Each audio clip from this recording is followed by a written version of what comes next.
when you're laying there and your daughter's on her deathbed and you as a mother are like, I should have put the helmet on her head, strapped it in, and said, you wear the helmet or you don't go.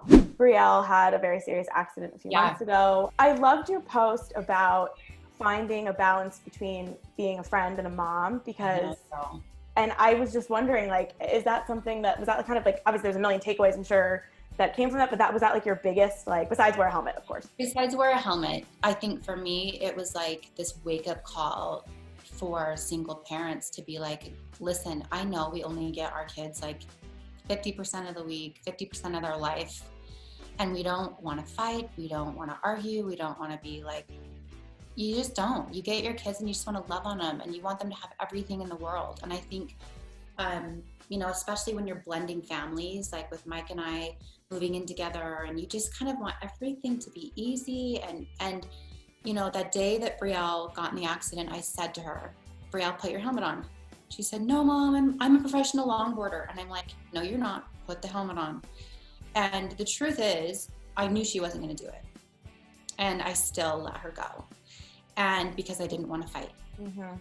There's, you know, so when you're laying there and your daughter's on her deathbed and you as a mother are like, I should have put the helmet on her head, strapped it in, and said, you wear the helmet or you don't go. And that was this wake up call for me, like, whoa, things have got to change. And they have. I mean, Brielle's just like, what happened to my mom? I mean, we had this emotional like conversation one night where she's just like, I just feel like things are different. And I'm like, Brie, they have to be. Like, I love you so much and I have not shown up for you the way that I need to as your mother.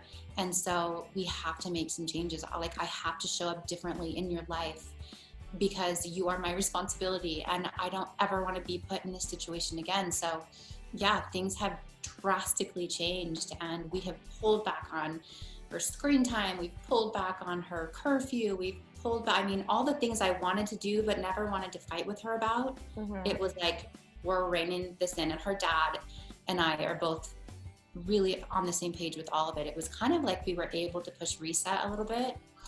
And fortunately, we were lucky enough to where Brielle walked out of the hospital alive, and we got the chance to kind of reparent her, where a lot of people don't get that opportunity and live with regret their whole life. And I'm like, I will not live in regret. I won't. And so things have been a little bit more strict around here. Yeah, it changes you. Going through something like that changes you. And I would say that is the biggest change for me.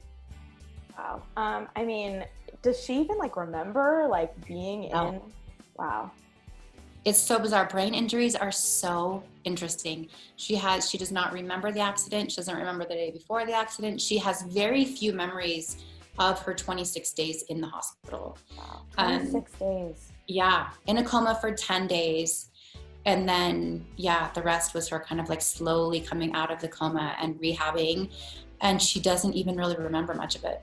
Wow. And where she is now, she's full, like functioning, just. Yeah, everything's the only, you know, brain injuries take at least a year to fully recover from. And so it's only been a few months. So she's still struggling with short-term memory. One of the funny side effects is like she seems to have lost her filter. She's just like saying these things and you're just like, Brielle, filters are really important in life. And we need to learn how to use those. So she's kind of just been like extra funny and extra like inappropriate. I love that though. Like, we're all like, all right, kid.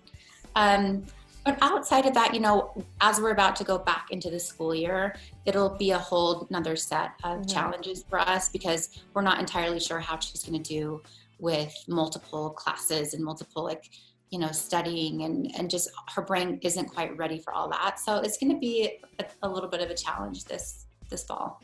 Yeah, I'm sure. I mean, that's yeah, but she's walking, she's talking great. There's no physical, other than her head that was shaved, her hair was buzzed. So she's got, you know, a fun little hairdo going on, but no, we really are so blessed to have had such a great outcome.